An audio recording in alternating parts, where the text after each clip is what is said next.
Due to its popularity, a lot of people probably think of the Game Boy as the first handheld game console. 10 years before the Game Boy, there was this guy, the Milton Microvision. Look, it has a knob to fiddle with. This launched in 1979. In a few years, it's going to have its 50th birthday. Now, some of you might be thinking, there were electronic games before 1979, right? And yes, but they weren't really video games like this. They used LED lights for the displays, and if you bought one, you were stuck with that game. You couldn't change it. Whereas this uses a proper LCD screen, although the resolution is 16 by 16. And to put that into perspective, Mario here is 11 by 16 pixels. And when you jump, he becomes 14 by 16 pixels. So if you put the Game Boy Mario on this screen, you'd only have a couple of columns of pixels left for any gameplay. And look at these cartridges.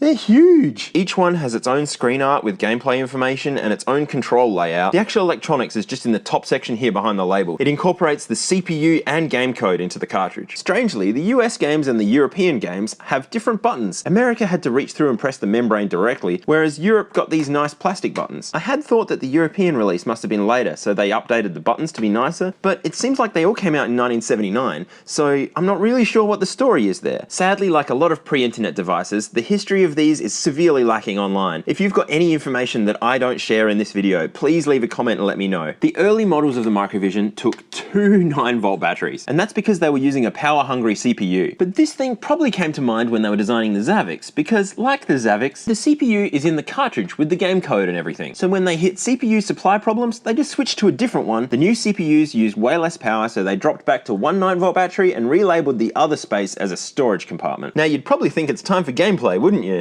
But this one only makes sound. The screen doesn't work at all. So we're gonna dive into its guts first. Now the story with this Microvision is that I bought it a long time ago. The LCD was totally rotted out and there were no replacements available at that time. I eventually sold it to a friend of mine. He stuffed around a bit trying to figure out if he could create a screen for it out of some kind of LED matrix or something, but he didn't get very far into that when reproduction LCDs became available. So he bought a couple of those, installed one, and it still didn't work. So now I've bought it back and we're gonna see if we can figure it out. This is the piezoelectric speaker. That's where all your beeps and farts come from. This piece is the button matrix. You can see it supports 12 buttons, and this is what you're actually pressing on when you press the game cartridge's buttons. This is called a potentiometer. It's a variable resistor. It acts as the built-in paddle controller, which is the knob on the front of the console. Under here we've got the battery terminals and a couple of blank spaces where the extra battery terminals could go. And I can see from this why they really got rid of that battery connector. There's a huge engineering oversight here, and that's that these two sets of contacts are in parallel, which means if you put in a battery that's full and a battery that's flat, the full battery is going to try and charge the flat, non-rechargeable battery, which could lead to explosions and all sorts. This is a terrible setup, and it's no wonder they eventually got rid of one of them, even though it halved the continuous gameplay time. On the other side of the board here, we've got a contrast adjustment for the LCD. We've got a big chip here, which is just an LCD driver, it does nothing else, and a voltage regulator, which creates the right voltages for the rest of the system. The first thing I want to do is confirm the LCD is actually making contact. This clear plastic frame has a tendency to warp and cause the LCD to lose contact. The fact that it rocks on my desk is not filling me with confidence. These two strips are full of lines of conductive material, and they're what connect the LCD to the circuit board. From my research online, this particular one is the one that's responsible for most of the LCD problems. The recommendation being that you lay down a couple of strips of masking tape so the connector's raised up a little bit to press harder on the LCD. I also just discovered that the protective plastic was still on the LCD, which can also lift it up off this connector slightly. So hopefully between that and the masking tape, we should be working after this. The guide I found also said to replace this one, and I don't have another one, so I'm not. It's really important to make sure there are no flecks of dust or anything on either of these connectors, and apparently cleaning them with alcohol can actually make them worse. So I was just about to flip this board back over onto the LCD, and I've just noticed that the paddle contacts are kind of very much nearly, maybe even touching. So that's gotta bend away. Otherwise, we're not gonna be able to play with our knob. Well, I've still got absolutely nothing, so on with the journey. It's time to check some voltages. Firstly, the LCD driver chip does have its voltage. This could have up to 8 volts and it'll be fine. Thankfully, the datasheet for this chip is available, so I can see what these pins are supposed to be for. Measuring where the contrast control connects to the chip, you can see that turning it changes it quite a lot. Running through the range, it goes from 2.3 volts all the way up to 4.9 volts. But the output goes from 6.5 to 6.5. It's really not changing. I really suspect this chip is dead. To confirm, let's have a look at this guy. This is the German release of the Microvision, and I think I've just answered my question about why they're different. I've just found made in Republic of Ireland, whereas the American one is made in USA. There are actually quite a few differences with the systems next to each other. All the branding's different, styling's different, the knob's different. It's like each factory got sent prototypes and said, make it how you want. Every single casting is different. The European one still has all 4 of its battery connectors and some miscellaneous liquid. This one did work, but now also seems to have LCD issues. You can see the reflective polarizer at the back is disintegrating, and if I turn the contrast up, it's missing a whole bunch of segments too. Pushing on the screen makes everything come and go. This one needs some help too. Look at this nice pouch that it comes with though. I made the mistake of putting it in there one time, and it took a very, very long time to get it back out again. This pouch has shrunk, and I'm never putting it in there again. So even though these things came out of different factories, it seems like the only differences inside are colors of things, which makes sense since they're getting stuff from different suppliers. We at least know that the LCD screen is powered in this one, so if the voltages coming out of this are different to the voltages coming out of this one, well, we know where the problem is. Are we on? Yeah, we're on. Not sure why I'm not hearing the beeps like I was last time, but it's not really what I'm worried about right now. The regulator output for the screen that's not working ranges from -6.51 to -4. The regulator output of the one that is working goes from -6.37 to -4. So I guess both these regulators are working, and the reason why I thought this one wasn't is because the datasheet had the chip the other way around on the diagram, and my brain failed at mental rotation. Oh wow, I just unplugged the button matrix, and there's some corrosion damage in here. So the reason I'm taking the European one further apart is I want to swap the screens between these 2 units to see whether the problem goes with the screen or not. If it does, then it might just be a faulty screen. The PCBs are manufactured in different places as well, and I'm gonna say the USA wins for quality on this one. The European one just isn't as nice. Does the Euro screen work in the USA console? No, it doesn't. Well, I've done a heap of cleaning to get this Euro board back working again, and now I want to try the new screen in this board, because this board works. Ready? Yeah, it works. So the screen is fine.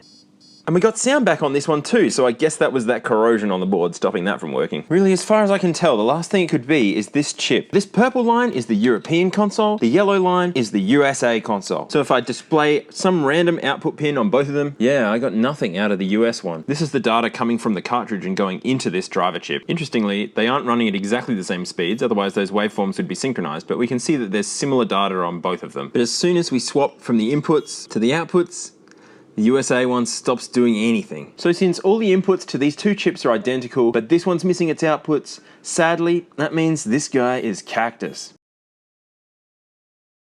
I really thought that was the end of this Microvision, but after asking around a bunch online, I got in touch with Richard from voiceofthemummy.com, which is where I've been getting most of my Microvision information from. Turns out he's actually got a stash of new old stock LCD driver chips. These things were made in 1980. They've probably been discontinued for the last 30 years. I bought 2 just in case I stuff one up or I need a second one for another Microvision. So hopefully all I have to do is remove this chip, install this chip, and then we'll be back in business. And this is it. This is the last hope for this Microvision.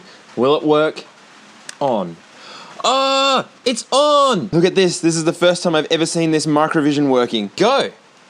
Oh, I missed. The sound is so quiet, but that could be because it's raining. Put my mic down here, see if we can hear it then. Blockbuster is clearly a breakout clone. And because there's only a few pixels between the top and the bottom, it's a pretty tricky breakout clone too. We've got D or T for the paddle size. It was T before, so I guess we'll go D. Speed, S or F. I don't want faster. So that was on slow? Man, that was already hard. Balls, 5, 3, 1. Oh, okay, 9. Yeah, that's how many lives you've got. I guess I better try fast with a D paddle, whatever a D paddle is. Go. Oh, that's fast.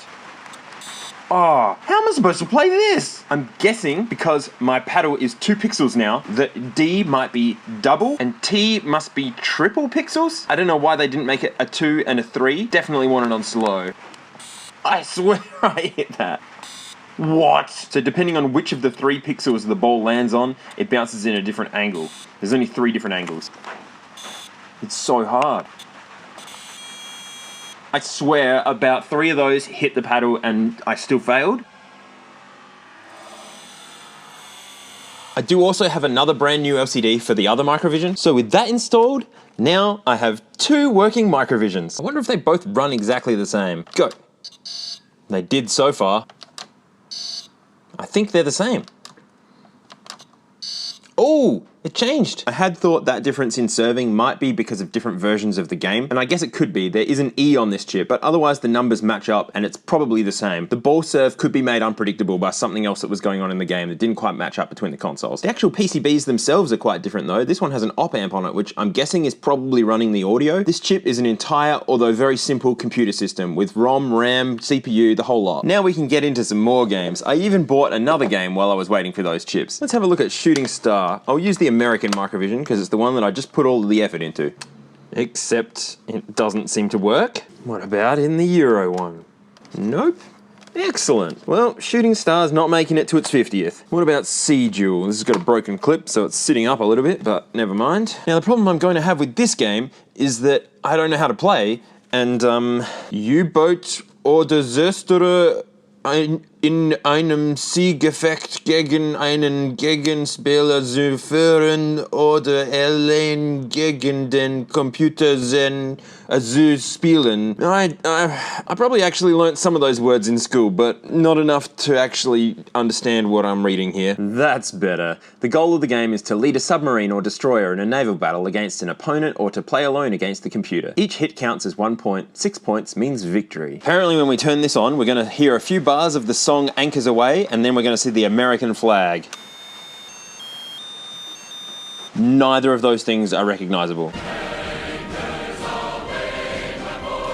So apparently this game's a submarine versus a battleship. At the moment this means the submarine's a computer player and the destroyer's a human player. You can swap it around, or you can have 2 human players to play 2-player. Then this plus button here lets you choose how much fuel and ammunition you get. 18 means you get 18 units of each. 12 means you get 12 units of each. This is the difficulty. Firing once uses 1 unit of ammunition, and moving 1 square uses 1 unit of fuel. I'm going for 18 because it's going to be easier and I've never played this before. The 3 dots is the destroyer and the 1 dot is the submarine. These boxes at the top are showing whose turn it is at the moment. I'm pretty sure because I've chosen 1 player, it's always just going to be in this box though. And this A and B is something to do with programming your move. I guess we'll find that out as we go. These 4 arrows are for moving and these 4 arrows are for firing. Looking at the US version of this thing, it's way easier to understand what's going on than the Euro one. So apparently I program something now. Okay, I get 4 moves in the first segment and whoa. I'm not sure, but I'm gonna press go now and see what happens.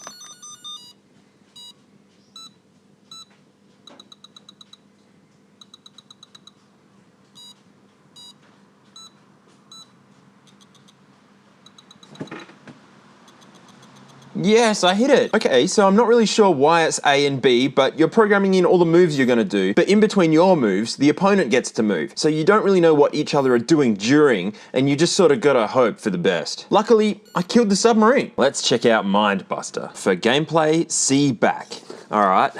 Wow, this game's going to be exciting. Try to solve the puzzle with the fewest moves possible. So it seems there's 2 games on here, one called Rings and one called Lights Out. Lights Out is probably just going to be a digital version of the Lights Out electronic board game. I know this game because I have it on the Game.com. I'm not sure what Rings is going to be, so maybe we'll play that first. It seems that the idea is to cover all of the single dots with large dots. This 3x3 grid of numbered buttons represents the 3x3 grid of dots on the screen. Each number inverts a group of squares depending on its position. There's a diagram here showing the shapes of the inversions overlaid over the button numbers. It seems like I can only press buttons that have a large square overlaid over them. If I push something else, it just adds a move counter and nothing happens. The idea is to finish this in the least amount of moves possible. Oh, the long beep means that I haven't beaten the computer's mark. At the beginning of the game, it puts a marker down the bottom here which indicates the smallest number of moves you can do to finish the level. I just got up to it and I haven't finished it yet. Oh, I did the opposite of winning. I can't even finish it now. I've lost all of my squares.